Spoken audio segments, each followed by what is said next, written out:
الصلاة عليك والسلام عليك عليك وصحبك يا نبي محمد عليك وصحبك يا نبي محمد.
Biz Peygamber Sevdalıları Vakfı Diyarbakır Koordinatörlüğü olarak bu yıl çalışmalarımıza yaklaşık 1,5 aydan bu yana başlamış bulunmaktayız.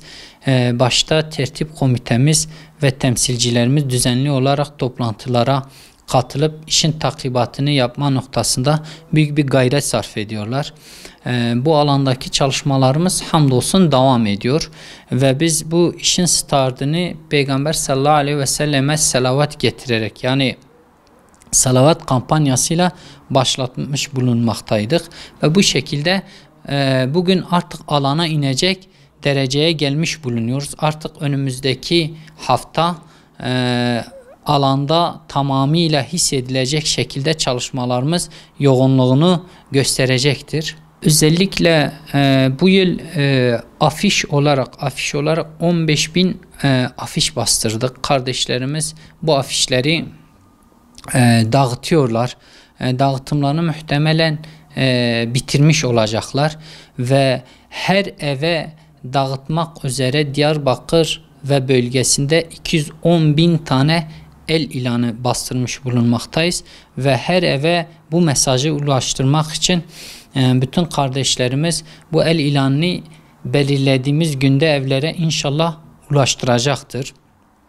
Cadde brandaları olarak da 150 tane cadde brandaları özellikle Diyarbakır'ın işlek bütün caddelerine asabilecek şekilde 150 adet branda asmış bulunmaktayız ve özellikle bu yılki Resulullah Aleyhisselatü Vesselam'ı anlama ve sünnetini yaşama etkinliğimizin teması ahlak ve adalet rehberi Hazreti Muhammed'tir.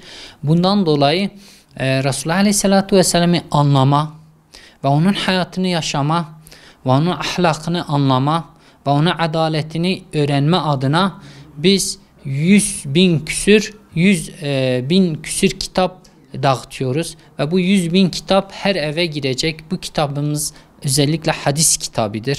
Resulullah Aleyhisselatü Vesselam'ın sözlerinden ibaret olan bir kitaptır. İnşallah temamızda da olduğu gibi Resulullah Aleyhisselatü Vesselam'ın ahlakını ve adaletini öğrenmemize katkı sunacak bir kitap olur ve bizim halkımız bundan istifade etmiş olacaktır inşallah. Öncelikle bu yıllardan beri süre gelen ve Diyarbakır halkının aşina olduğu bir etkinliktir. Diyarbakır halkı her yıl bu etkinliğimize büyük bir teveccüh göstererek katılmaktadırlar ve biz bu halkımızı tekrar büyük bir coşkuyla alanda Resulullah Aleyhisselatü Vesselam'ı anlamaya ve sünnetini yaşamaya davet ediyoruz. Allah kendilerinden razı olsun.